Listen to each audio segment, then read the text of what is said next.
Adil Najam for his keynote speech and setting the stage. Thank you. Thank you. Yeah, thank you very much. Thank you, everyone, for having me. It's very kind of you, and it's not very kind of you to ask me to do the keynote because this is an area where people around here know much more about this topic than I do. I just arrived this morning from Boston, so I may be groggy, and nothing I say should be held against me or be taken too seriously for that reason. In many ways, I wish I was speaking at the earlier panel Kas was on plastics, because that's what I've been working on. But I do have some thoughts, maybe as some starting ideas that others can pick up. But I do want to say this sort of on the specific substance of it at the ground. People around the table are much more better uh, than myself on this. So I want to make three. I don't know if it's keynote or not, but allow me to, for my framing, to start with three words. If I did have a slide, I would put only those three words, all of them in Urdu, and that's what I want to talk about. And I'll tell you why. The first word is "unt," as in camel. That's why I ended up wearing a camel tie. Actually, because I wore the tie, that's why the first word is "unt." I'll come to it. So the first word is camel. The second is "truck ki batti." I don't think that has a English translation, but I think the easiest I can find is fad. Things that become fashionable at a particular time and everyone starts following them. But I want to make a serious point. I'm not just trying to be facetious here. And the third word is kisan dost, which is also a very abused term, farmer friendly. And I think if we are going to think seriously about this issue of agriculture and digital transformations, good or bad, in a serious way, I want to contextualize it in those three ways. Why "unt"? Partly as I was leaving home and picking up a tie, I don't know why I wanted to wear a tie, but this came up, and I thought that might be a good thing. And I say this in my WWF hat, which I'm not talking from right now. But the reason I mention "unt" is that we think of the camel. I know you're thinking, what does this have to do with agriculture? It does. We think of the camel as an animal that uses very little water. But the only people who think of the camel like that are ones who have never seen an "unt." If you've ever seen a camel drinking water, it is very similar to how I eat food. Right? The camel drinks water like there is no tomorrow, like water is about to go out of fashion. The point of the "unt," the reason I wear a tie with an "unt" is partly because camels are underrepresented on men's neckwear, but mostly because the camel is the camel because it uses water wisely. Right? And this is a very serious point. That in a simplistic sense, particularly in this age of climate change, the easy thing to do is we must do less of everything. Yes, for many things we do. Yes, many other parts of the world certainly need to do that, those with high consumptions, etc. But what the real challenge is, whether we as a species are wise enough as the camel to be able to use these resources on which we depend wisely. Right? And the reason I say that is, again, this is not to be facetious. We throw out lots of numbers about water, and every few years we are supposed to run out of water in every few years. Those numbers really do not make sense. We are not going to run out of water. We have very serious water challenges, right? I'm just looking at water. There are other things too. The problem is the wastefulness of water. It's not just water, energy. I'll give you an example. And this has come to our energy use efficiency is worse than Saudi Arabia. Everyone and their neighbor is going to complain about how high energy prices are. And then in terms of efficiency of how many dollars worth of GDP we are producing per unit of energy, we are worse than the place where if you hit the ground, energy is going to come up. Similar is true for water. Right? Now, again, I do not want to be facetious. There are serious water amount issues. There are serious water quantity issues. But I want to sort of at least break open this thing that the challenge is not simply about how much water there is. Right? Otherwise, when the floods come, the pictures are very different. The challenge is, are we at least half as smart as the oont? As a species, humans have not demonstrated they are, right? But that's one point I want to think about as we think about where digital takes agriculture policy, whether we are going to be regenerative, whatever that means, whether we're going to have resilience, right? Resilience comes from how you use those resources. Let me come back to this in a minute. Trakibati. Trakibati is actually a wonderful conceptual scientific concept. I wish other languages had words like that. But a trakibati is not a bad thing. For those of you, I described it as fad. Trakibati is when you are going somewhere and you are not really sure where you are going, and there is a vehicle in front of you which has a light, and you start following it, assuming they know where they are going. Right? Some of you might have had this experience. I have. You're going to a wedding, you don't know where it is. You assume the car in front of you is also going to the same wedding. So you start following them and you end up at someone else's wedding. Right? That's a trakibati. Now, a trakibati doesn't mean that the truck is lost. The truck gets wherever it's supposed to go. It is that you, by following it blindly, right? This is the plastics conversation I really wanted to have. You end up where the truck was going rather than where you need to go. Why is this important? Because our conversation has a lot of words that I think are really truckibati. One of those words is digital. Right? Like every truckibati, the truck is right. Those who know where they're going with digital really thought about it. But simply following someone who's doing something because you assume they know what they are doing will take you where they want to go, not where you want to go. Right? AI, one of the world's biggest truckibatis. Right? Just because Chat GPT is fascinating and can tell you, do Google searches rather well, doesn't mean it knows anything. Right? AI is a very real tool. AI is a very potent tool. Chat GPT is a toy. Right? If we are going to think about AI, we are not going to think about it. That's going to be the problem, the solution to every problem. Right? And I think a lot of countries, including ourselves, are in danger of using it like that as the latest fad. Right? It can write a better memo for you, but that's about all ChatGPT can do at this moment. Serious AI will need serious work. And that is a very different thing from that. Again, I don't want to. The world's biggest trakibati, I think these days, I really am in Pakistan to say this because I'm going to say this every day for the next week, is climate finance. Which is not to say climate finance is not needed, but because we have foreign exchange problems, we have turned it into a vehicle of simply finding ways to fill up that thing. For example, last week it was announced we are going to take a $500 million loan, $500 million for climate. How can that be a bad thing? I'm not ready to celebrate. That means $500 million for disaster relief. That means someone whose house is going to be lost because of my action, I will give them a loan that they will have to then pay back. So what I'm trying to get to is there is going to be a lot of discussion about climate finance that is going to be related to agriculture. And we should be really very smart about which of it is a trakibati and which of it is actual, real, useful climate finance. Climate finance is not counted by how many dollars come in. Climate finance is counted by, have you made the right climate investments that are going to have a payoff? It's a very clear-headed, simple economic proposition. And if it is going to be used as a tool simply to balance, some IMF provisions or foreign exchange reserves, then what we are going to do is we are going to be taking a lot of bad loans and bad investments in the name of climate. I understand the politics of it, right? And I'm very, very happy you are here, so I apologize for my bluntness.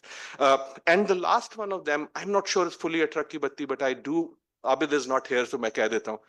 I don't like resilience. I don't think resilience is a goal. I do a lot of resilience work for 30 years. Resilience has an English meaning and it has a technical meaning. The technical meaning is the ability to take shocks and survive shocks. That shouldn't be the goal. right? We after every flood, we say we are a very resilient people. Resilience is not a strategy. कि जी जब जब कोई मुसीबत आएगी थप्पड़ पड़ेगा तो हम फिर खड़े हो जाएंगे. Resilience is the bottom line of where you start from. What you want is robustness, right? What you want is that the shock is not as strong, right? The floods will come. The floods have come for 500 years. Resilience is to have the ability to manage the floods rather than just the ability to stand up after a disaster. But think about this resilience every time we talk about it is after a flood, after an earthquake, right? I've spent 40 years talking about how resilient we are. And I don't think, if you test people's resilience too much, at some point they will break. So I do want to raise that, and I want to come back to resilience and what it means. Now, but I'll come back to resilience because there are good resilience, right? There's a climate opportunity, not in climate cost. That could be about resilience. There's a plastics opportunity, not a cost. We are looking at all these policies as कि यार किसी और की policy है. If we do it, there must be a cost and someone has to pay for it. And if they don't pay for it, we will do nothing. Right? I'll come to that bit in a minute, and I'm about to wrap up. But the third, Kisan Dost, and I say this with great care because again there are people who do this. This is a wonderful word. We all like to use it. हम सारे किसान दोस्त हैं. कोई किसान दुश्मन है इधर तो हाथ उठा ले. हमारी हरकतें ऐसे किसान दुश्मन वाली है. What does farmer friendly mean? I think farmer friendly means having respect for the farmer. I do not think that we have, in the last 75 years, shown respect for the farmer. Even those who claim to show respect for the farmer do not show respect for the farmer because all they do is to idealize and fantasize this farmer as know-all. But if you look at the empirical evidence of how we have done agriculture policy, and I'm coming to how this relates to climate and digital, and then I will shut up. The assumption we make in all of policy and in our conversations is that the farmer doesn't know anything. Therefore, we need to tell the farmer what to do, right? We will create an extension service that will tell them how to grow. We will create a price setting mechanisms that will tell them what to sell it for. We will create an agriculture planning process that will tell them what to grow, right? And we'll get some Adil Najam or whoever from outside to say, "Ki baki kya kar?" Right? I'm being facetious, and I know I'm making a generality. It's not true as in general. But if we look at how we do with overall these things, a lot of it starts from this assumption that the farmer cannot make decisions, and our role is to somehow make the farmer make better decisions, because obviously मैं अंग्रेजी बोल सकता हूँ, therefore I know better than the farmer. And what I'm trying to get to is that the opposite of that is not just idealizing and fantasizing the farmer as a know-all. It is creating a real conversation which changes the conversation from informing the farmer to empowering the farmer. That is the crux of what I'm saying with all these three things. That is the role of digital. So if the role of digital is simply, I will now do extension services rather than by sending a person, I will send an email or a WhatsApp message and say, कि जी अब ये होगा, right? या अब ये सलाब आने वाला. That's fine. But then we are losing out the potential of this truck ki batti by making it a truck ki batti. The potential of these technologies, as elsewhere, is in enabling farmers to make better decisions because they want to make better decisions because their livelihoods depend on it. Right? Now, that is a lot of policy paraphernalia about who owns the farm, who makes those decisions, but the essential, the thing we need to unlock in this moment when these digital technologies are allowing us new opportunities is to get to a place where the farmer can be empowered to make better decisions as they see fit. Right? Because that, if you think about how Google works or how AI works or how ChatGPT works, let me just take that example. How does ChatGPT write all those things? We've known this idea for a long time. Essentially, it's crowdsourcing. Right? It doesn't know anything. All it does is it goes and plagiarizes the paper that Basit has been writing and then tells me that is what people are saying. Right? In a way, people in agriculture policy have known that idea for a while. That collective knowledge can actually be better if harnessed right, and that is where partly the digital technology comes. I've spoken too much. Let me start to end up with these two thoughts. One is on resilience. Part of this is that we are seeing climate as a cost. It is. We've seen that in the floods. We've seen that in 2022. We've seen that in 2010. We are not seeing climate as an opportunity. We should. And what I mean by that is that climate change is a very good thing. But every change is an opportunity to shift things drastically. All across history, people who succeed are those who who take a change, whether it's a world war, whether it's a steam engine, whether it is AI, and use that to drastically change. Why is that important for Pakistan, particularly in climate, particularly in agriculture? Because things are so bad that the change is needed. So a lot of the change that we've been talking about here is an opportunity to do that, and I'll give you an example in a minute. Plastics is another one. By the way, I think when we talk about agriculture, I can bet you we will be talking again and again and again about plastics. Particularly about microplastics, particularly related to single-use plastics, because that is one of the places it's going to get into the water system, it's going to get into the food system. Those are the two most important places where microplastics are showing up. And I'll leave that for a side. Here is the final point, and this goes back, and I'm glad Basit is here. In 2015, I was at LUMS. I had the great privilege of being the vice chancellor there, and the only research I did while I was there, because otherwise I was writing memo, was this work with WWF then on what climate change might do to agriculture in Pakistan. We were looking at Upper Sindh and Lower Punjab and Upper Sindh, Southern Punjab and Upper Sindh. In Punjab, we were looking at wheat and cotton. In Sindh, we were looking at wheat, cotton, and rice. It was an early study, so methodologically, I think we can do better. But the results are rather interesting. This is the opportunity point I want to end with, right? What we found was that we were looking at a 25 to 60-year framework of what climate change might do to yield, to productivity. So for all three, wheat, cotton, and rice, the numbers at that time suggested, again, as I said, the models were primitive because this is already 10 years ago, but still robust enough, was between an 8 to 10% loss in productivity. Right? If you are a farmer or you're a country, 8 to 10% loss is not to be sneezed at. The part of the study that's really interesting and that relates to the UNT, the Trakki Batti, and the Kisan, the long story I've told, is the following. The second part of the study was that for those who are non-adapters now, which is the majority of our farms, if they adapt to climate practices, we had 5, the increase in the gain in wheat productivity could be up to 52%. The gain in cotton productivity could be up to 49%. And there was negligible to no gain in rice because it's mostly about water. Right? 50% aapki gain. Now that gain is happening not because climate is a jadoo, it's happening not because these methods are great, it's happening because our practices are so bad, particularly of water overuse, particularly of chemical overuse, and so on and so forth. So I'm sorry for taking so long, but the point I'm saying is, the test of policy is, are we going to think like the humans we are, or do we have the wisdom to think like camels? Which is, you understand you are in a situation where water is going to be scarce, you therefore actually do collect a lot of it, but then have evolved to use it wisely. Right? It is not that we don't know how to use it wisely, but can we?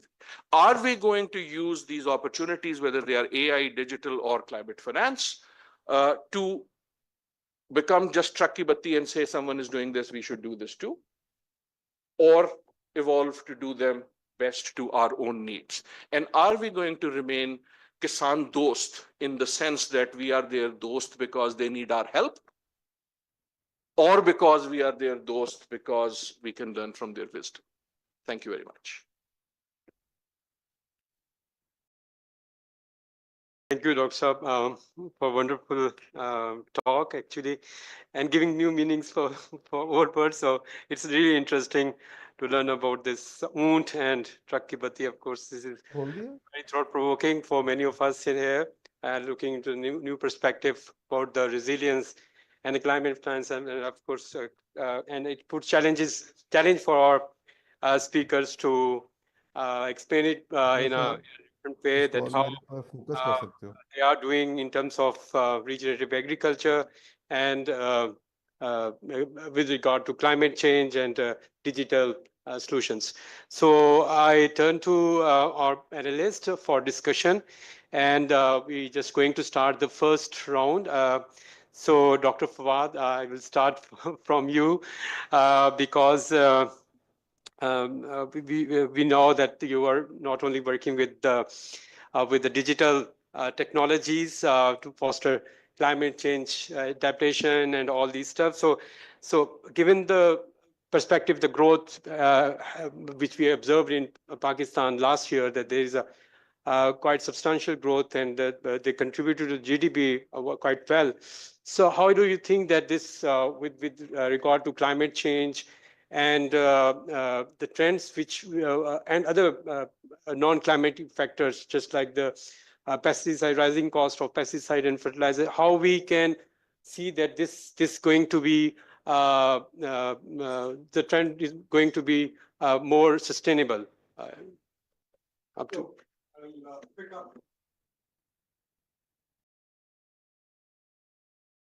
We in Pakistan, so water use efficiency, as mentioned by Dr. Adil Najam, is extremely poor. Same is the case with fertilizer use efficiency. In Pakistan, it is estimated that fertilizer use efficiency is about 30%.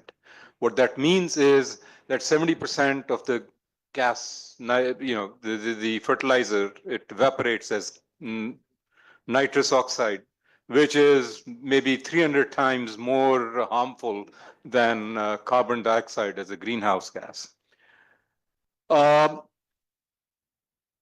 So if we continue to not adapt and not change, we are looking at a very dismal future.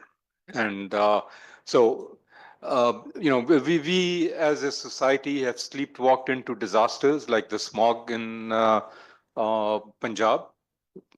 We knew it 15 years ago, 20 years ago, that it was coming. Did we adapt? Did we take any measures? No, we continued our life as it is. Same is the case with water. Same is the case with fertilizer. Now, where does digital come into all of this? So digital is not the be all and end all, but digital is a means to achieve an end more efficiently so that you have data which you can record. You analyze the data and you make decisions based on that data. So if you can't measure it, you can't fix it. So you have to start off with data. Now, very interestingly, and I take up on, again, Adil's point about increase in productivity by adapting. We are currently engaged in a USDA funded project on fertilizer use in Pakistan. It's a 4-country project, and so we are working with so the 4 R's of fertilizer, the right time, the right amount, and so on. But we're doing something different. We are also promoting the use of biofertilizers, and we are promoting the use of coated fertilizers. So in a trial that we recently did on rice, we found that sulfur-coated urea gave an increase of almost 100% in the yield. So, granted, it's a trial. It's not, scaling trials. That's another issue. But, you had sulfur-coated urea in a field, and right next door you had normal urea. And sulfur-coated urea, it's slow release. greater nitrogen use efficiency, better placement of fertilizer. So you are planting the fertilizer rather than broadcasting it. So these are the sort of things which Kisan Dosti has to bring about rather than so enhancing the knowledge. I mean, everyone needs to enhance their knowledge. I agree with Dr. Najam that Chat GPT, it's a fad, but AI, this is not real AI. Real AI is, and so what we are doing, and we are working on that, you take a picture of a plant and you're able to detect the disease and the health of the plant, uh, whether it requires certain types of nutrients or it requires there's a water deficiency or there's a particular disease which requires some pesticide application. And it's very important actually to have early warnings on pesticides and on pest and disease attacks, because pesticide use in Pakistan, I would like someone to take a guess how much it has gone up in 2 decades. Just anyone? 1,000, 1,100%, sir. Okay. So, and this is in a paper and you can Google it. And so with hyperlocal climate data, so temperature range, humidity range, you can actually make predictions about whether a certain type of fungi, a certain type of disease or pest is going to attack or have a high probability of attack, and take preventive measures. You can use drones for variable rate spraying, which is also part of digital agriculture. There will be a question on why, can the farmers afford it? And yes, they can. And there are ways of making it happen. And like I said, we like to sleepwalk into disasters. We, in the 90s, banned co-ops. For the smallholder farmers, co-ops is an ideal way for spreading the costs and having bargaining power both at the time of buying inputs and selling inputs. And co-ops, it's not for it's not small. When you think of co-ops, you probably think of poor farmers getting together.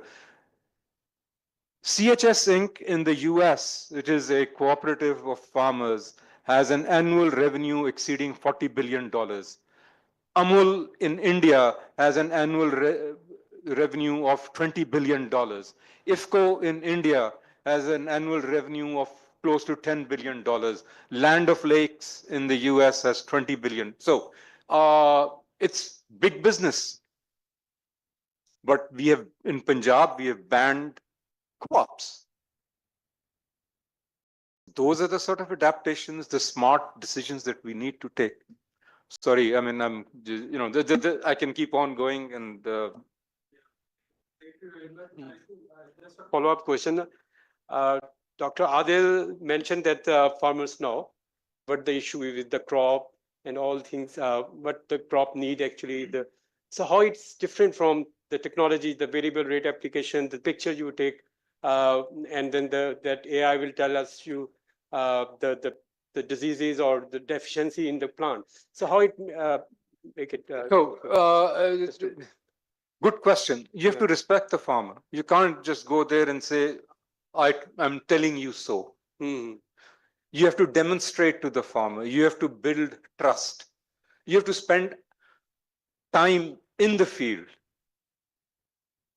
So in the last 1 year, I've traveled all the way from, at various times from Kundri right up to, in places in KP, along with my team. And so it's, you talk to them, you understand their issues. You can't just impose solutions.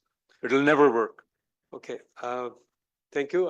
Just before going to Kazim Saab and Makar Saab, I just want to get the information from the farmer side so that you complete the loop, and then I will come to the corporate and the research side. So in working with the rural communities, I just, Mustafa Saab, what issues you have observed regarding sustainable agriculture development in relation to the community needs and requirements? So what's your observation, because you are working on the training of so tell us about the trainings and the community needs regarding the climate change and all these issues. We've been working in the digital agriculture space for about 3 to 4 years now. And what we primarily do is that we place sensors in the field that gather information, and based on the information that we gather about the environmental factors, then we process that information and we use data analytics to predict whether the crop is under stress or not, or whether the environmental conditions are ripe for a pest or a disease attack. Because as a farmer, I know that once a pest or a disease hits the crop, then you've already lost about 15 to 20% of your crop. So the ideal thing to do would be to adopt preventive strategies where, and the only way that you can do that is through information. What we do with the farmers is we use the data to help advise them on what to do, or also be able to provide very accurate weather forecast based on microclimates using some weather stations. And I think the data adoption has been slow. Our farmers, like Dr. Saab also said, they already know a lot, and they find it difficult to change sometimes their habits. They're used to working in a certain way, whether it's knowledge that they've gained from their elder generation. But adaptation has been slow. But now we're seeing, let's say, I can give an example of the potato crop. We see that once the farmer knows that the data that you are sharing with them is credible, then they are very, very open to changing their current practices. So I think going forward, digital agriculture, it has many, many applications. Drones is one part, robotics is one part. Then what is really, I mean, if we talk about climate change also, as a farmer, I also know I used to grow strawberries, and we figured that, in April, the weather in the last, I'm talking about 2016, April became hotter and hotter. And the result was that in terms of our fruit, the berries that we were getting smaller and smaller. And that itself is a sign of, changing weather, that we were growing strawberries for the last 4 or 5 years, and we saw that, April was relatively pleasant, but then those patterns started shifting. And then it is how you adapt. As a farmer myself, and we were using some plastic mulch in the fields. What we did was that I saw that, some of those, always the plastic would remain in the field and for a long time because it's non-degradable. So we started using wheat straw as a mulch, as an alternative. And we realized that our irrigation requirements significantly dropped because if you place a layer of wheat straw on the soil, and it's not directly in contact with sunlight, the soil is able to retain moisture. Therefore, your irrigation requirements significantly go down if you adopt regenerative agriculture practices. And at that time, obviously, I didn't know that this comes under regenerative agriculture practices. It was just an initiative to not use plastics. So, but having said that, other farmers that are my neighboring farmers, they've seen me adopt those practices, but I do not see that kind of an adaptability over there. Thank you, Mustafa Saab. Coming to Kazim Saab, your organization, Pakistan publish a report, the state of Pakistan agriculture. So I was looking into that how what key lessons you have learned, particularly the sustainability of the Pakistan agriculture, and how could you explain the regenerative agriculture is is enhancing the productivity. So over to you. Thank you, Kashif. I think let me just start by saying that if you Google regenerative agriculture is a phrase that's thrown around a lot. It would be useful to just focus on it for a moment. If you Google the phrase Bible of regenerative agriculture, you're going to have a few books that come up, and one of them is going to be Dirt to Soil by Gabe Brown. And Gabe Brown is considered one of those pioneers of regenerative agriculture. Like Mustafa, he writes that I didn't know this is going to be called regenerative agriculture. And he says that in the 90s, from 1995 onwards, he had 4 years of 4 crop disasters. And those were the years he really learned the value of regenerative agriculture. And the thing that he says that connects to our farming is there's very little regenerative agriculture today in Pakistan. Is that he says, I sprayed very, very little pesticide and I applied very little chemical fertilizer because I didn't have the money. I couldn't afford it. And as I was reading that, I was saying, hey, Punjab ka farmer mein bhi saath bhi ho sakta hai. But he was in North Dakota. In South Dakota, this Dr. Dwayne Bryce, who in a way you can not invent it, but he is the pioneer of no-till farming. He was right next door. So this whole ecosystem of knowledge that could suggest to Gabe Brown that these are the right practices, or this is the science behind why it can work, that was available. So it seems like, okay, well, if we tell our farmer, it should work. But ऐसा नहीं है कि ऐसे doctor Adil ने कहा ऐसा नहीं है कि हमारा फार्मर कोई बेवकूफ है. I mean, I can tell you, I say this at every forum on this topic, Pakistan's farmers are more aware of climate change much earlier than any educated shahar ke log. Because of the things Mustafa just talked about, the variability in the seasons. People who have grown up 40, 50 years, they have seen the wheat being planted in a certain level of cold in November. They can feel that November is not as cold as it used to be, right? And so I can't plant right now. So these are things that they see much earlier than us city people see. So the question is, well, what can incentivize farmers? ऐसा नहीं है कि उनको बता दें 52% increase होगा with respect to the study. तो वो बेवकूफ नहीं है कि वो नहीं कर रहे. It's a question of incentives and does it make sense for them? And most of our farmers, they own their land, and they, small farmers certainly, and they are facing risks that are beyond sort of human endurance. And there's so many risks to control that adding one more new practice and trying to see कि क्या होगा, यार नहीं कर सकते. वो choice आप कर रहे हैं 400 एकड़ पे तो मैं try कर लूँगा. You know, that's the way it works. And एक चीज है which seems to bring change in the behavior of our farmers, and I think this is it's the economic incentive. And I think the example of the spread of hybrid maize seed, इसको please आप लोग जरूर देखें. Hybrid maize seed is one of the marvels of success in Pakistan's agriculture sector. और marvels of success जो है वो पाकिस्तान में आमतौर पे हम phrase नहीं सुनते. You know, I think the reverse swing के बाद से marvels of success हम ढूंढ रहे हैं.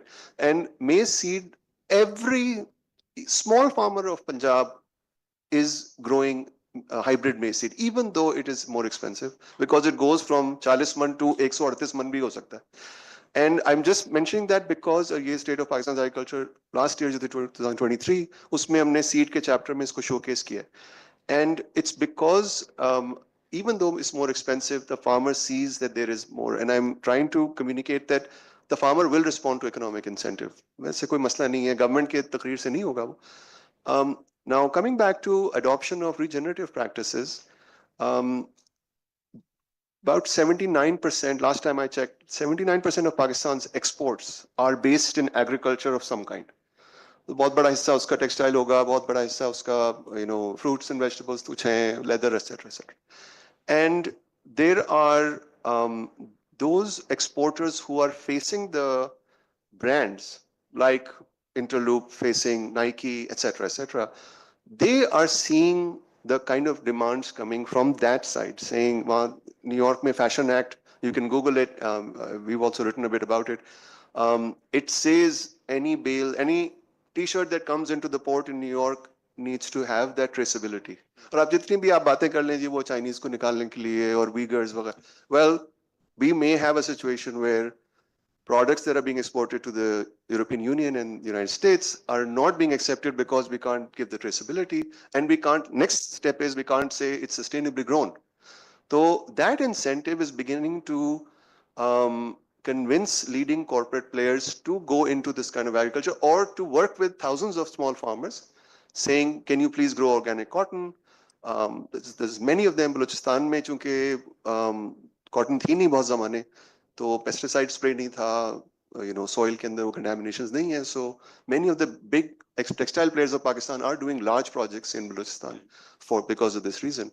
And so there is that wind blowing in the direction of sustainably grown products, agri-commodities. I think it takes the time it takes for these things to take root. Only thing is that the majority of Pakistan's, because we don't export so much, Pakistan's economy is not as globally connected as it ought to be, or it can be.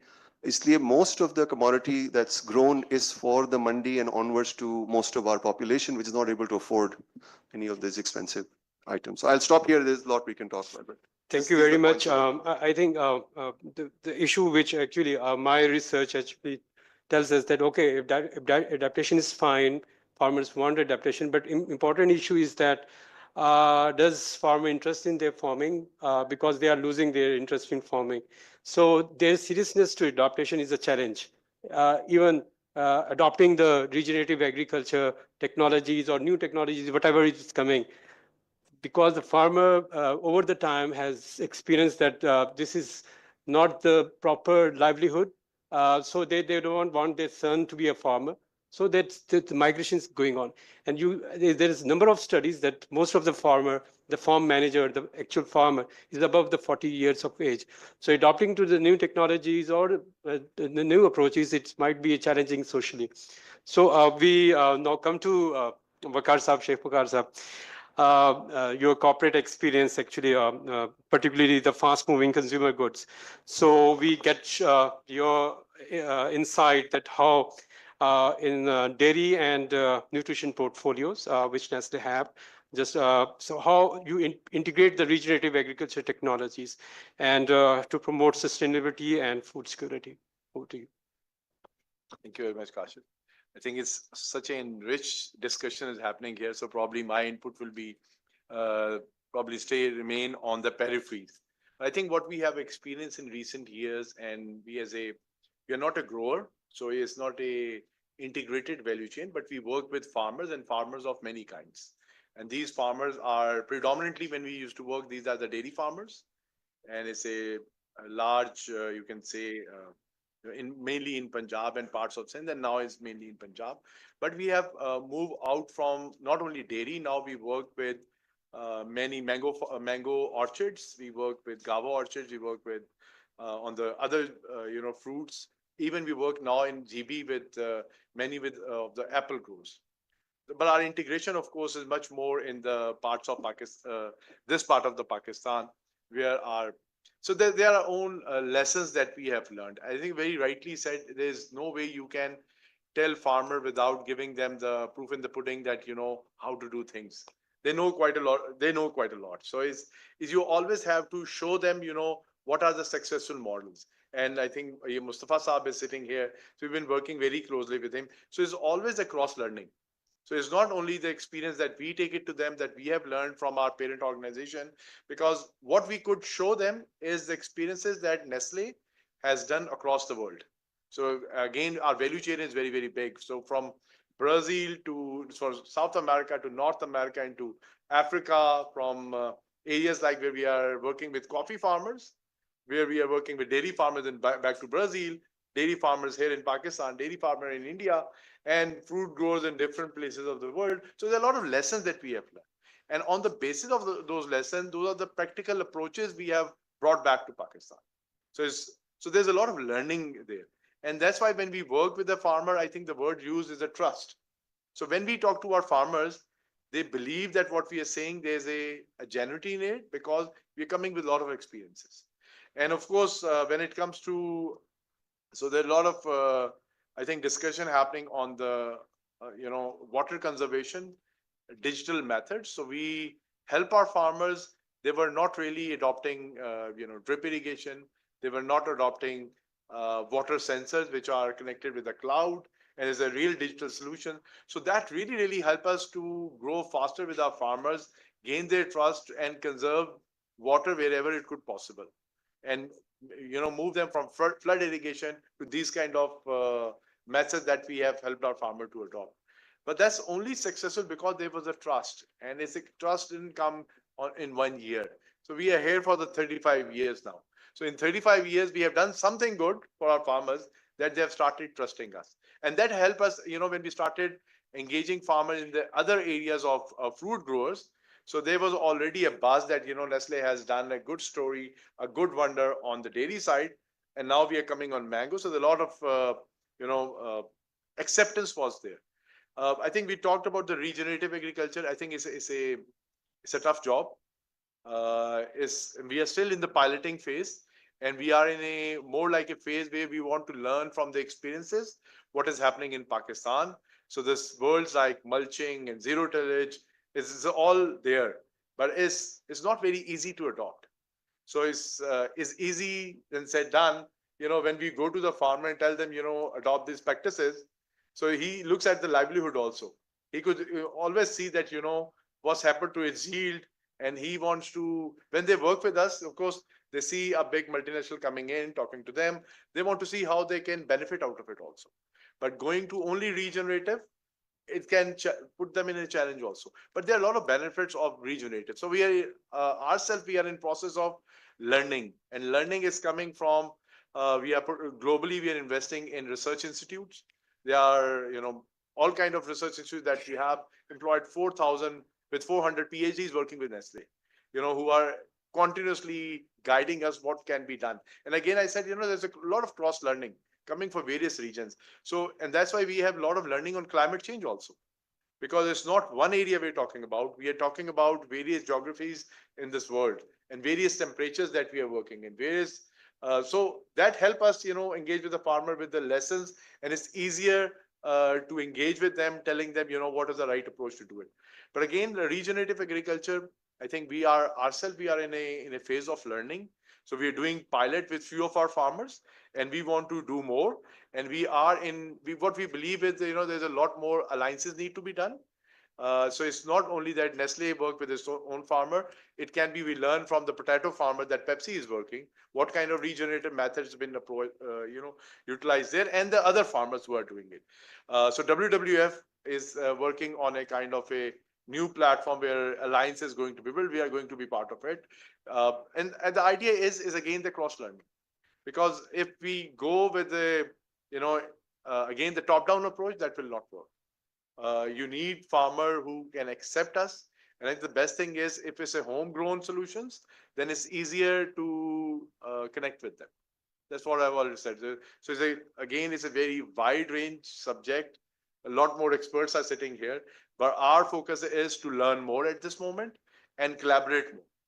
So both with the farmers and the various stakeholders, whether that's WWF, whether this agriculture coalition, and similar platforms who can bring a lot of knowledge here. And then we want to take it back to the farm. Thank you, Waqar Saab. I can relate to Mustafa's key finding that the farmers are reluctant to change their behavior. So behavioral change is important, shifting there from the current practices of agriculture to the regenerative agriculture. Now, I will come to you. Just please complete the round. So to this round one we completed. So I next move to the digital innovation side. So I just like to invite Mr. Zafar Masood Saab, President Bank of Punjab. So he's going to deliver the presentations. Yes, please. जी शुक्रिया, बहुत शुक्रिया। मेरे लिए तो बड़ा honour की बात है कि मैं ये पैनल और स्टेज शेयर कर रहा हूँ विद डॉक्टर आदिल नजम, जिनका मैं बहुत बड़ा फ़ैन हूँ। और मेरे उस्ताद भी हैं एग्रीकल्चर में, काजिम सईद साहब। मेरे लिए तो ये बड़ा ऑनर का एक मौका है, और लर्निंग का मौका है, to be honest with you. मैंने अपनी प्रेजेंटेशन तो मैं आपको दिखाई दूंगा, लेकिन मैंने एक अदद पूरी स्पीच बनाई हुई थी।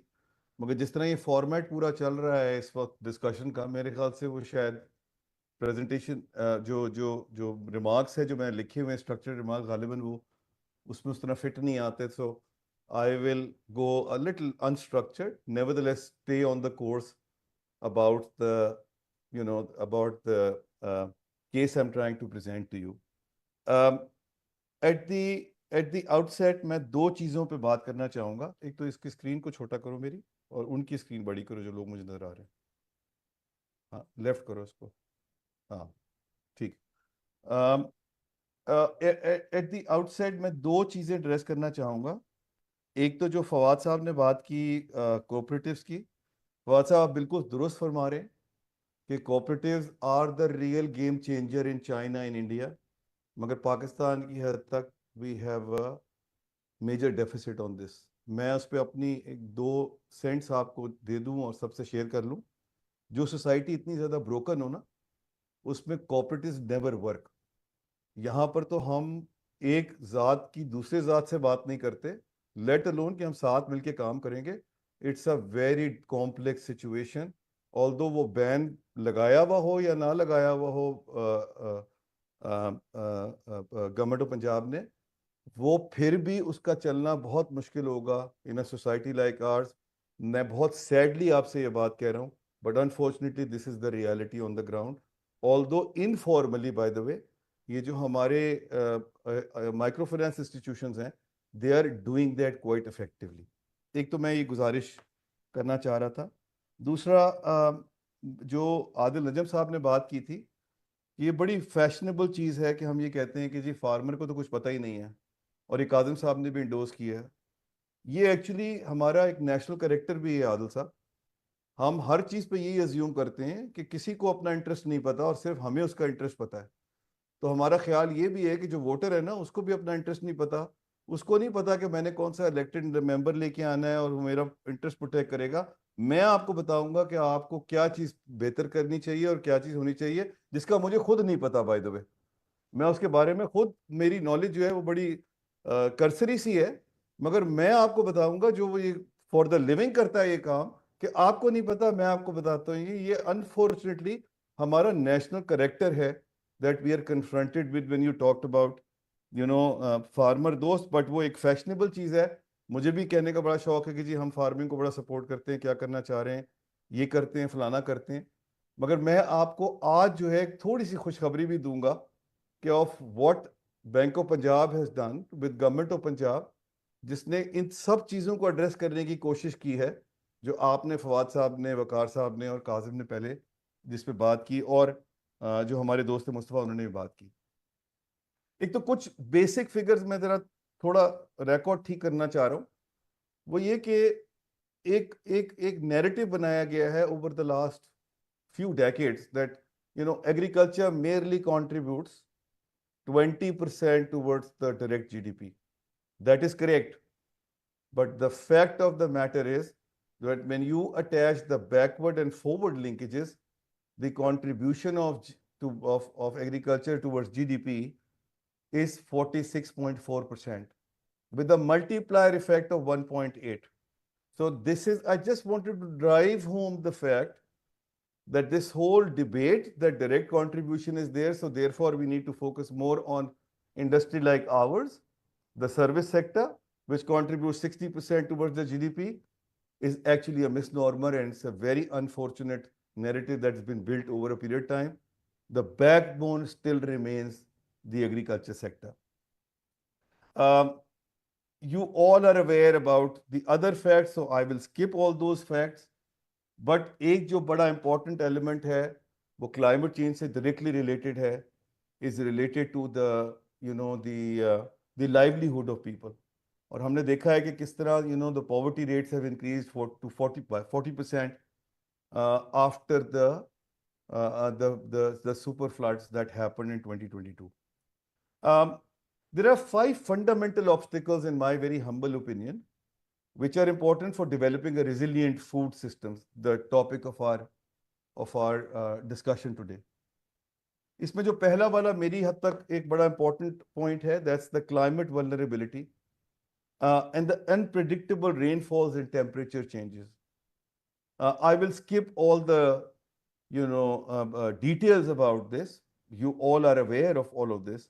I will just jump to the mitigants that are possibly be there.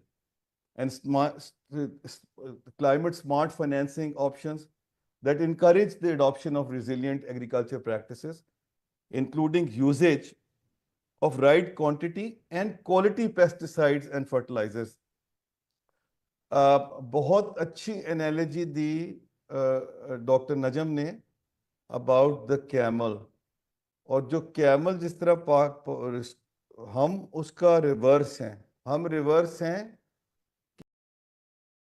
कि किस तरह वो पानी स्टोर करता है और किस तरह हम पानी ज़ाया करते हैं अपना।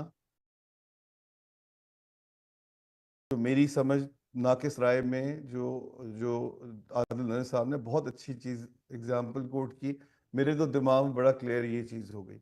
लेकिन उसके साथ साथ ऑन दी अदर हैंड जो फवाद फरमा रहे थे वो ये कि जो पेस्टिसाइड्स एंड फर्टिलाइजर है उसकी एक्सेसिव यूज हो रही है, and they have a direct bearing bye the way on the soil degeneration, जो मैं अभी सेकंड पॉइंट रेज करूंगा, and also on the climate compliance activities. The second point is soil degeneration, the cost of intense है, और वो भी बड़ा interesting है, वो ये कि वो मुझे काजिम साहब इस पे करेक्ट करेंगे, बल्कि आदिल साहब का तो खुद बड़ा इसके ऊपर वो है कि वो उसी तबीब के क्या था वो मरीज बने कि जो वो मैं जो कहना चाह रहा हूँ वो ये कि हम उसी के पास गए कि जिसका जो एक्चुअली कल्प्रिट था। तो हो ये रहा है कि हम जाके गाइडेंस ले रहे हैं from fertiliser and pesticide companies कि वो आके फार्मर को बताएंगी कि तुमने कितना वो डालना है, जिनके अपने इंटरेस्ट में ये है कि ज्यादा पेस्टिसाइड डालो और ज्यादा फर्टिलाइजर डालो ताकि तुम्हारी एग्रीकल्चर की लाइफ कम हो, सॉइल की लाइफ कम हो, और साथ साथ उसके जो साइड इफेक्ट्स है वो भी आए। So therefore the result is के उसकी वजह से जो हमारी यील्ड है वो 1 to 2% इफेक्ट होती है वीट और राइस की, and that is something which is disastrous in many ways than one, and that shows कि जो अगर उनको सही एडवाइस दी जाए about the quantity and specially the quality of the inputs, then we can see a 30% improvement in the organic in the soil organic matters. The third one is the water scarcity piece.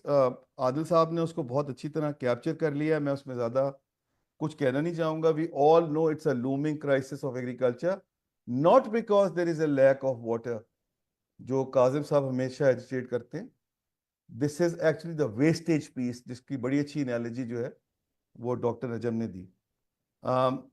और उसके लिए obviously बहुत सारे measures की ज़रूरत है कि किस तरह हम वाटर को कंजर्व कर सकते हैं, जो क्लाइमेट के लिए भी बेहतर रहेगा, हमारे लिए फ्लडिंग को मिटिगेट करेगा, and also it will help us in providing more water to the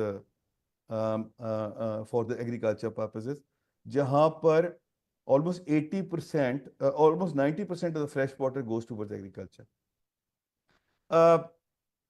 drip education की बात भी की, अभी वकार ने बात की, बिल्कुल सही फरमा रहे हैं, it's not being done, there are multiple reasons for it, but we can talk about it some point letter.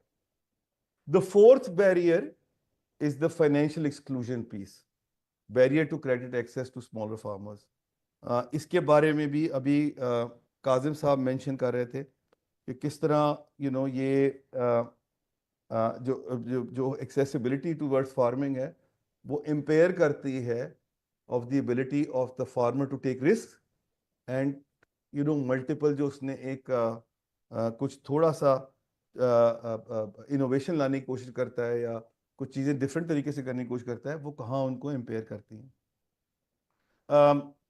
Pakistan is one of the worst in terms of financial inclusion, 85%. I am partially to be blamed for it, being the chairman of the Pakistan Banks Association and being a banker. मेरे ख्याल से हम अपना जो है वो गालिबन उतना role play नहीं कर रहा जितना हमें करना चाहिए. और जो इस वक्त पेनिट्रेशन है एग्रीकल्चर लोन्स की वो मेरली 14% है. जहाँ तक डिजिटल एक्सक्लूजन की बात है, वो bridging the digital divide for rural farmers, वो भी बड़ा इंपॉर्टेंट एक एलिमेंट है. और उसकी हद तक जो अभी फरमा रहे थे मुस्तफ़ा साहब भी गालिबन के वो जो उनकी एजुकेशन किस तरह करते हैं कि वेदर पैटर्न्स क्या होंगे, किस तरह होगा. और मुझे बड़ी खुशी हुई आज ये सुन के फ्रॉम आदिल नजम साहब कि हमने जो है ना वो एक हम कोशिश करते हैं, ये पता नहीं शायद ये प्रॉब्लम दुनिया का ही है, हम कोशिश करते हैं कि हमें कोई एक सॉल्यूशंस मिल जाएं जिसके अंदर सारा का सारा जो ना हमारी प्रॉब्लम्स का एक हल मिल जाए हमें. और वो हमें अब इस वक्त जो नज़र आ रहा है वो डिजिटल में नज़र आ रहा है और डिजिटल एआई में नज़र आ रहा है कि अगर मेरे सर में भी दर्द है तो किस तरह एआई को मैं यूज़ कर सकता हूँ कि वो सर का दर्द ठीक हो जाए. सर का दर्द नहीं ठीक होगा एआई से. There are other important aspects that we need to look at. So thank you, Adil साहब for driving that point home. अच्छा, अब मैं आपको जो एक गुड न्यूज़ देने वाला हूँ वो ये कि ये सारे एलिमेंट्स जो हैं, नेक्स्ट स्लाइड, सारे एलिमेंट्स जो हैं, next slide, we already covered it. ये किस तरह मैं आपको केस स्टडी प्रेजेंट करना चाह रहा हूँ कि किस तरह जो है ये हमने कोशिश की है एक अपनी ताई कि किस तरह, ये मेरे ख्याल पिछली स्लाइड थी, वो मेरे ख्याल पिछली स्लाइड है ये प्रोसेस फ्लो. हाँ, कि किस तरह हमने कोशिश की है, अपनी अदना सी कोशिश की है कि किस तरह हम ये सारे इश्यूज को एड्रेस कर सकें और हम फार्मर को कुछ एक्सेसिबिलिटी भी दें टुवर्ड्स फंडिंग, उसको डिजिटल तरीके से भी पूरी तरह उसको आगाही लेके आएं और उसको at the end of the day force करें कि वो क्वालिटी इनपुट्स ले. तो इसकी ये जो आपको सामने नजर आ रहा है एक एक फ्लो चार्ट, इसके अंदर जो हासिल गजल है वो ये चीज है कि ये पूरा का पूरा डिजिटल सोल्यूशन है कार्ड इश्यूएंस तक. The card holder only had to come once physically to the agri office to collect the card and get their PIN activated. Otherwise, the entire process is digital, no human interaction, no connection, human connection. Secondly, it gives them 30,000 rupees per acre for fertilizer, pesticides strictly, and seed. And that also through a network of 2025 dealers across Punjab, जिसमें हर तहसील में 136 तहसीलें हैं, उसमें हर तहसील में कम से कम 3 से 5 dealer हर एक के मौजूद हैं कि जिनसे जाके you are force to take the quality in items for the बेहतरी टूवर्ड्स टूवर्ड्स प्रोडक्टिविटी एंड बेहतरी टूवर्ड्स क्लाइमेट की तरफ. उसका नतीजा ये होता है कि मैं अब आगे चलूंगा, इसको आगे चलें, नेक्स्ट इसको छोड़ दें. हाँ, मैं ये आपको जरा जरूर दिखाना चाहूंगा एक स्लाइड जिसमें अगर आप देखेंगे कि अनफॉर्चुनेटली फार्मर जो है, थोड़ा इसको बड़ा करिएगा, फार्मर जो है वो continuously number of farming borrowers जो थे वो नीचे गिर रहे थे 2020 से. मैंने आपको 22 से डेटा दिखाया, वो 20 का डेटा इससे भी ऊपर था, 3.7 मिलियन फार्मर्स थे. और ये जो है 2000 अक्टूबर 2024 में जब हमने किसान कार्ड लॉन्च किया है तो हमने 4,50,000 as of today 470,000 farmers have been included in this, जो कि alone is around 18% of the total number of farmers that have been accommodated. And by the year end, we are hoping that this number will be 750,000 farmers, which is 1/3 of the total number of farmers who've been extended credit by the banking industry so far. This includes, by the way, the microfinance institutions and banks as well. And in the second graph, you'll see how we have kind of turned the tide as far as the declining trend of these farmers was concerned. And we're hoping that if this trend continues, we shall be able to go back to the level of 2020 and maybe better. जो दूसरी वाली चीज मैं आपको highlight करना चाह रहा हूं वो कि इसमें जो स्मॉल फार्मर्स हैं वो तकरीबन 5 एकड़ एंड बिलो वी हैव 67.2%. उसमें भी तकरीबन 25.4% जो फार्मर हैं वो हैं जो 1 to 2 एकर्स ऑफ लैंड है, और जो एवरेज लैंड ओनर आ रहा है वो 4.3 एकर्स ऑफ लैंड आ रहा है. हालांकि हमने अलाउ किया हुआ है कि वो 1 से 12.5 तक जा सकता है, बट वो आपके पास 4.3 एकर्स एवरेज आ रहा है. जब आप जेंडर इंपैक्ट देते हैं, which is again something very very close to my heart and very important for from a financial inclusion stand point, gender impact के अंदर अगर आप देखेंगे तो 74.9% जो हैं वो फर्स्ट टाइमर विमेन बोरोवर हैं, और उसमें से भी 75.3% जो विमेन बोरोवर्स हैं वो 5 एकर्स एंड बिलो हैं. और अगर आप फर्स्ट टाइमर ओवरऑल देखेंगे तो हमारा 57% जो है वो फर्स्ट टाइम बोरोवर है, और उसमें से भी 70.4% जो है वो है जो 5 एकड़ एंड बिलो है. तो अगर आप इसको पूरे प्रोपोजिशन को देखेंगे तो it has given a positive impact to the climate because of the quality input and controlled and regimented input. It has done a massive contribution towards the financial inclusion, empowering the farmer, not dictating the farmer what he needs to do, but empowering him. And the third one is the climate impact. Because of the quality and regimented inputs, you are actually driving in that direction. And then women inclusion too. With that, I will stop here with thank you for your patient hearing, and I'm extremely pleased and honored to be part of this discussion. Thank you very much. Thank you, Zafar sir, very much. Akhri slide. You want to comments on that? Sure. To say something that, for example, corn ki aapne example di ke very good work is happening. Areas where government has intervened the least are performing the best. आप देखिए wheat में इतनी ज़्यादा regulation, sugar cane में इतनी ज़्यादा regulation, वहाँ productivity increase नहीं हुई. तो unfortunately ये चीज़ एक सामने आ रही है कि जहाँ पे private sector has come up and become part of the value chain, वहाँ we do see improvements. But on the other hand, jahan there is too much interference from the government in terms of controlling the prices or regulating the sector, we don't really see increase in productivity. So that I think is one message.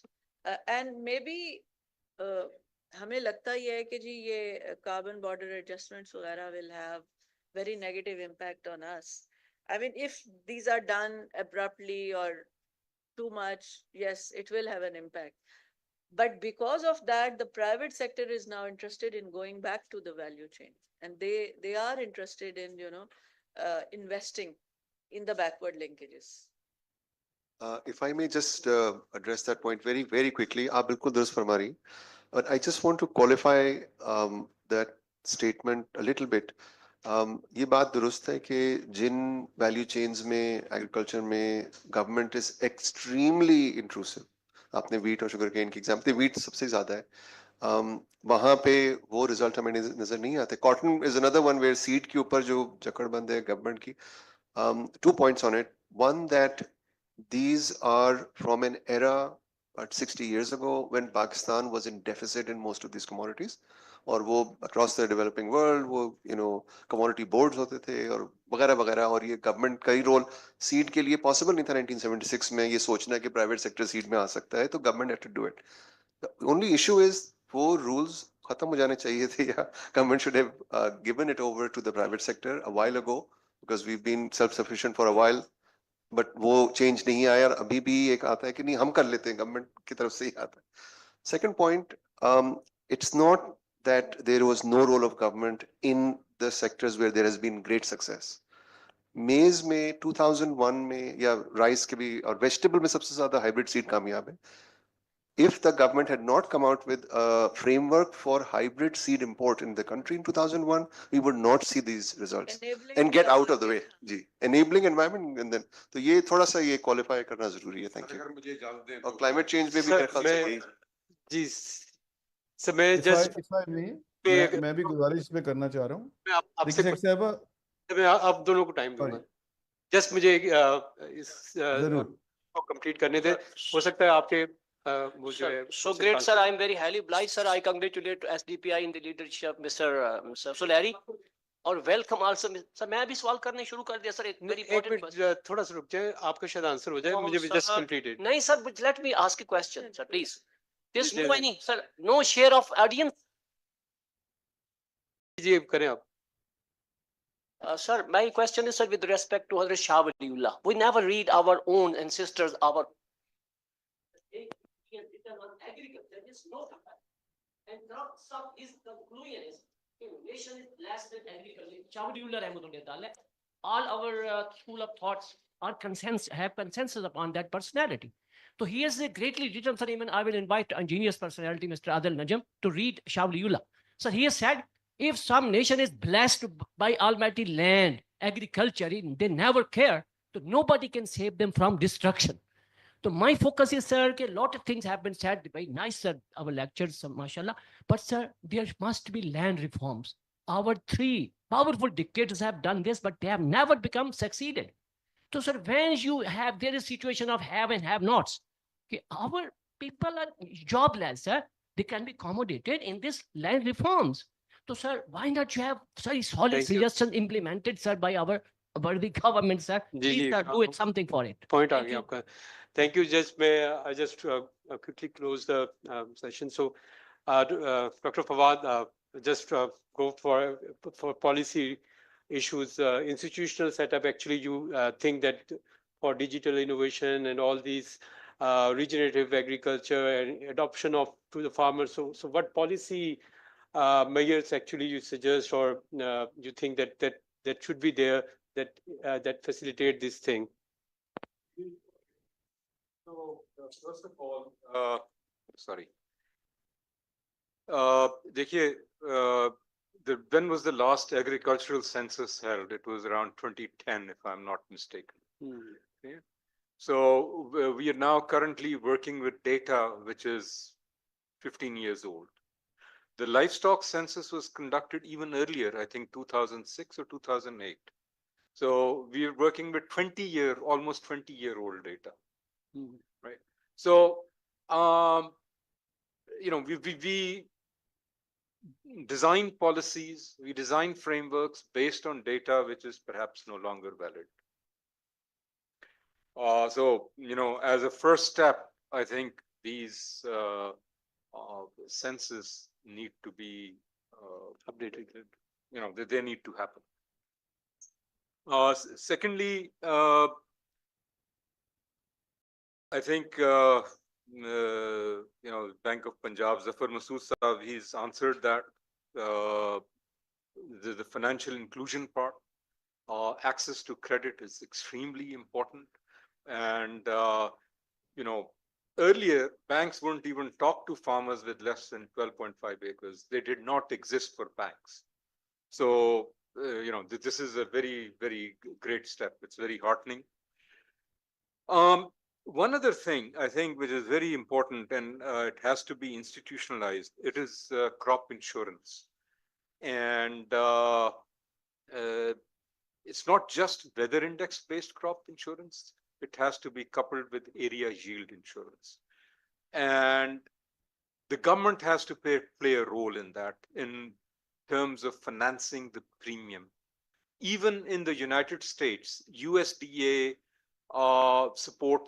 subsidizes 62% of the insurance premium for crops.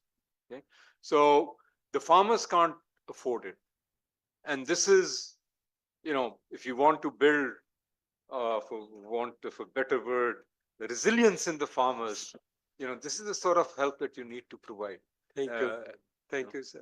So, So, Kazim Saab, so public private partnership पे आप ये बात करना चाहिए. जी, I'd like to connect what you're asking with what Fatsa has just said. I think चूंकि climate change is one of the themes of the conference. Crop insurance, let's just understand it's critical. We can't stop the climate. I mean, there are people who can, and those people are probably in other countries.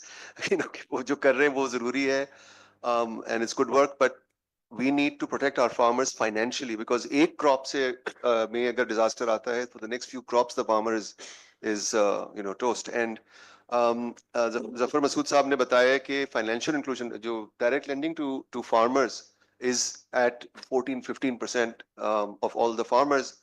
That's how many percent are getting direct loans from the banking industry.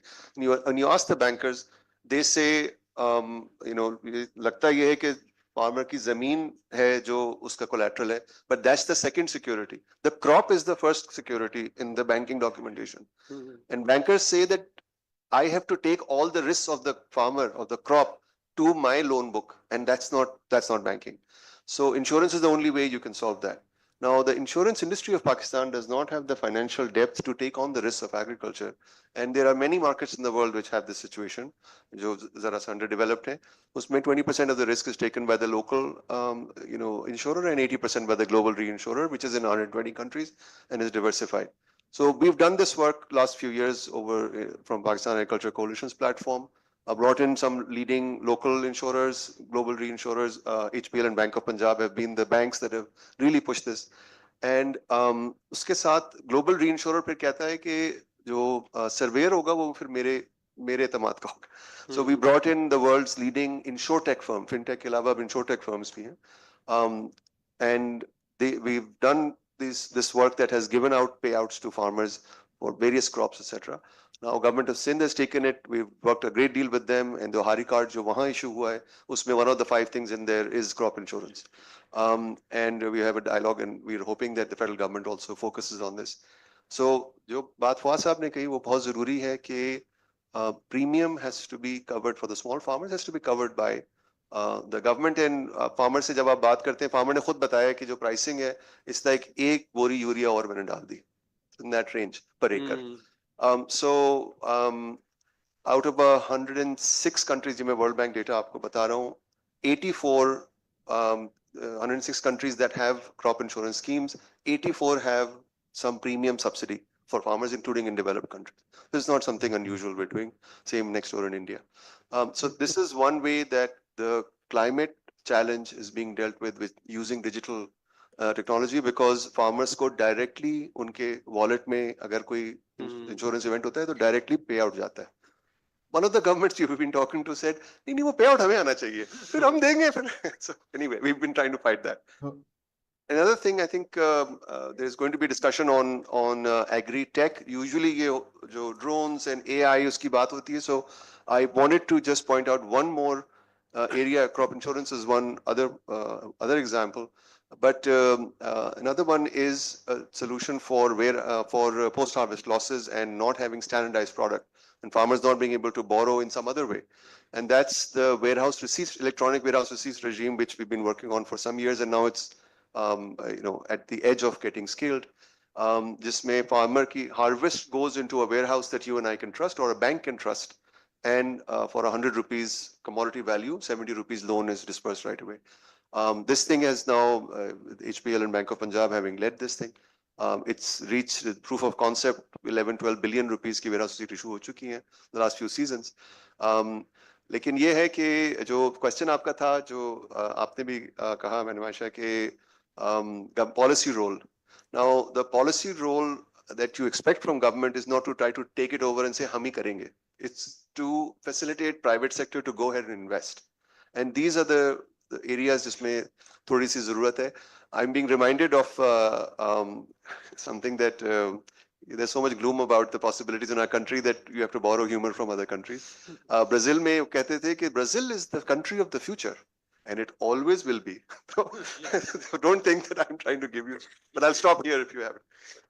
Kash sir, if I may, You mentioned that you Kashif sahab, if I may, just मैं आ रहा हूँ, sir, आ रहा हूँ. जी The global आप बहुत देर से आ रहे हैं वैसे, by the way.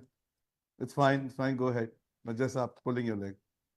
the global message you are gaining from across the country. So how you can, what the channel actually you can suggest that it goes to the government or the community.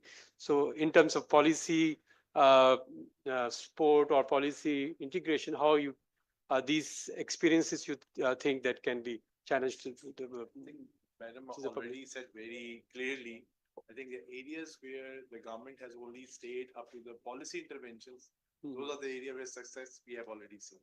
So I think the implementation part, engagement part does need to be done by either the private sector or the agriculture itself.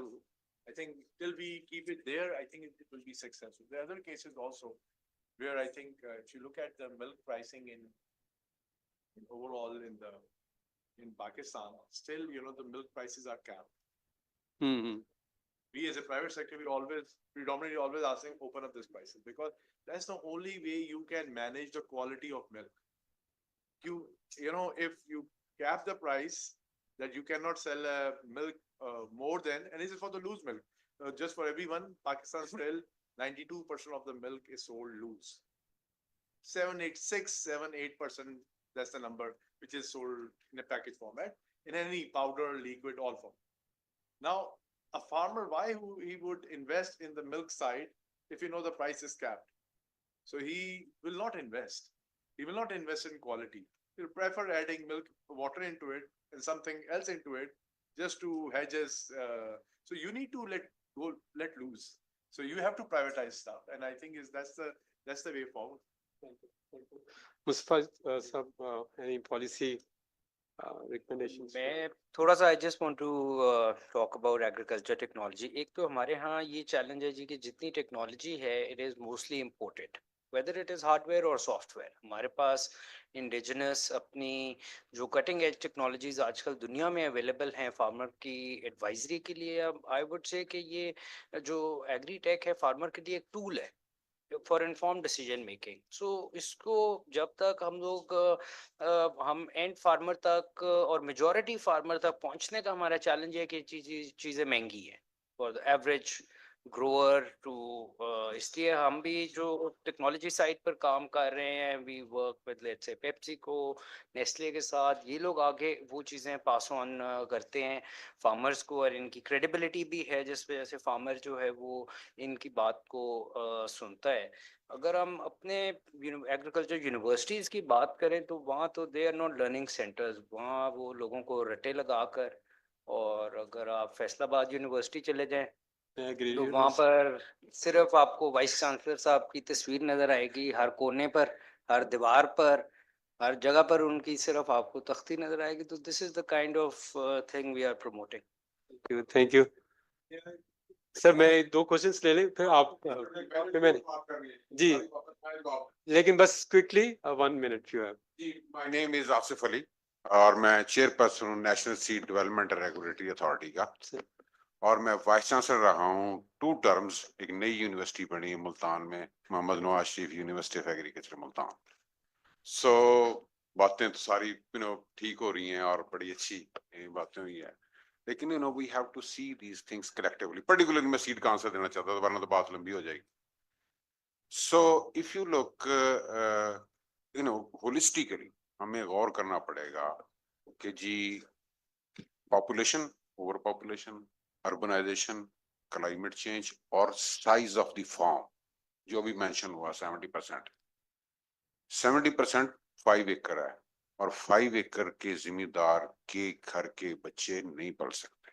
So we have to look at this thing. The other thing is कि जी public sector की बजाय private sector ने किया काम, which is fair. पूरी दुनिया में आदिल नजम साहब बैठे हैं, अमेरिका में हैं, तो वो प्राइवेट सेक्टर देखता है चीजों को. अगर सीड में देखें तो 4 चीजें सिर्फ की इंपॉर्टेंट, जिसको हमने पब्लिक और प्राइवेट दोनों को मिला के चलना. जर्म प्लाज्मा है, टेक्नोलॉजी है, सीड सप्लाई चेन है, और फिर एनेबलिंग पॉलिसीज है. सो दी पॉइंट कि जी मेज क्यों सक्सेसफुली और बाकी, क्योंकि जहां प्राइवेट सेक्टर वहां आएगा जहां बिजनेस होगा, प्रॉफिटेबिलिटी होगी very clearly. And public sector को ये क्रेडिट जरूर देना चाहिए सर। मैं यूनिवर्सिटी एग्रीकल्चर फैसलाबाद की बात करूँ क्योंकि मैं वहां का स्टूडेंट। जो ग्रीन रेवोल्यूशन यहाँ आया वो कौन सा प्राइवेट सेक्टर लेके आया था? जब हमने वीट की यील्ड को डबल कर दिया, was there any private sector? नहीं देख, ये मैं दोबारा बात करता हूँ, मैं एक ब्रीडर भी हूँ, जेनेटिसिस्ट भी हूँ। जर्म प्लांट से बात शुरू होती है और वो एक पब्लिक सेक्टर, ये responsibility public sector, I am not saying, लेकिन द पॉइंट इज यस, जो इस वक्त की भी R&D है जो लोकल, वो एग्रीकल्चर में मेनली पब्लिक सेक्टर से आ रही है। प्राइवेट सेक्टर उससे करता है और बिल्कुल public private partnership way forward है और उसी ने लेके चलना। जो है ना जी, फैसलाबाद की आपने लायलपुर की बात की, लायलपुर में जो इनिशियली घंटा घर के साथ ही तकरीबन बना होगा agriculture college and research institution. So इस वक्त जो हम जिस पॉपुलेशन पे पहुंचे हैं, मतलब फॉर एग्जांपल एक ही चीज है को हम ले लेते हैं कि यही आपने स्ट्रॉबेरी की बात की, कभी आपने इसको गौर किया कि ये कैसे आई Pakistan? Credit goes to agriculture college Lyallpur. ये जो किन्नू आपके पास आया, ये कैसे आया? एग्रीकल्चर यूनिवर्सिटी फैसलाबाद की वजह से आया। फाइन, तस्वीरें भी होंगी, अब सारा जमाना ऐसे चल रहा है, पाकिस्तान भी ऐसे डिटीरियोरेशन है, वी एडमिट, जितना परफॉर्म होना चाहिए था नहीं हुआ। लेकिन द पॉइंट इज कि जी हमें इन चीजों को कलेक्टिवली देखना है कि यस देयर आर टेक्नोलॉजीज को, और तीसरा हमें टाइम और स्पेस, बिल्कुल सही बात की, ट्रक की बत्ती के पीछे हमें नहीं लग सकते। Thank you. अगर हम गौर करें, सॉरी आखिरी बात, कि यहाँ पे जो कॉटन और फ्रूट्स की अगर हम बात कर लें तो दो बड़े सक्सेसफुल मॉडल थे, एक BCG British cotton zener association और एक मिचेल्स का। उसको स्टडी करें आप, नेस्ले में है। तो वो जो स्मॉल स्केल के जो है ना 5-5 एकड़ वाले, वो इस तरह सस्टेन करेंगे। We have to look critically on that. Thank you. Thank you, sir. Thank you very much. Sir, madam, before I came, Dr. Adil, do you want to reflect anything? Because everyone gives reference to you. So नहीं नहीं, मैं शर्मिंदा होता रहता हूँ, इतनी इतनी इज्जत होनी नहीं चाहिए मेरी, but I am very grateful, I am very grateful. नहीं, I only make one very very very quick point because we are already running late, because you had also mentioned and others had mentioned as if I had suggested the farmer always knows. I'm going to get in trouble for this. The farmer knows, I think respect for the farmer means the farmer knows as much as I do and doesn't know as much as I don't know. Right? And the farmer knows their interests. क्योंकि otherwise एक वो वाला भी, एक truck की बत्ती वो भी है कि उसको सब पता है, जैसे चल रहा है वैसे चलने दो। Right, there is a romanticisation of fetishisation हो जाती है। What I am saying is कि जो फकार ने बात की ना कि इंसेंटिव वाली, कि the farmer will make decisions. The real question of today is जो मुस्तफा ने भी पूछा कि आपका जो नेबर है वो क्यों नहीं कर। I think that's the answer to the policy question. My point was that the role is not just to inform but to empower. So either तो वो बेवकूफ है या उसका इंसेंटिव ही नहीं है। Why are they not taking this coated fertilizer?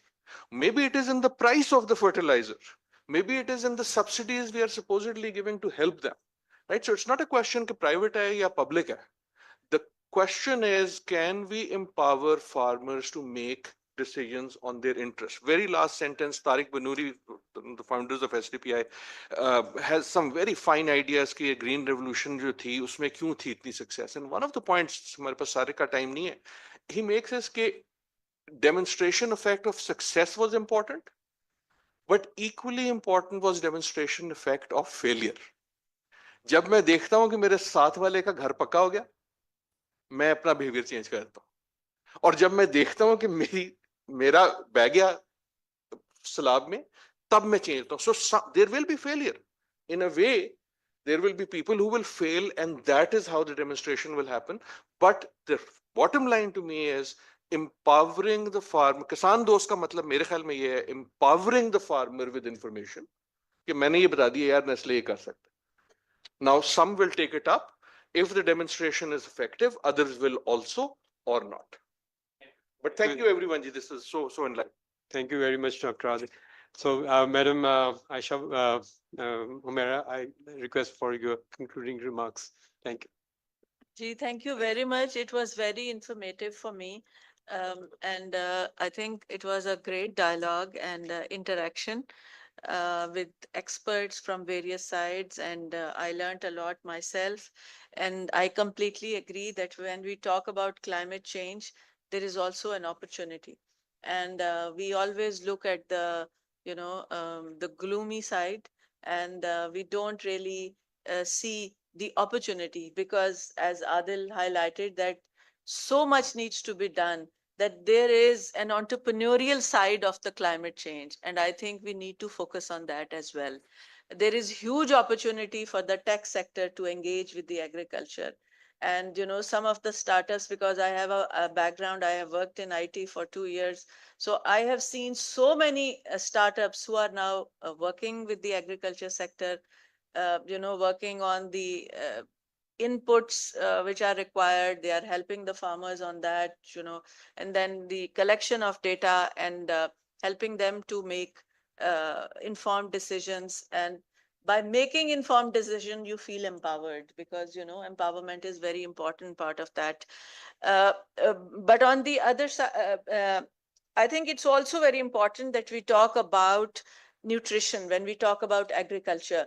That stunted growth is a very big challenge for us. So increasing population is a challenge which was highlighted, and at the same time, this stunted growth among our children is a very big challenge.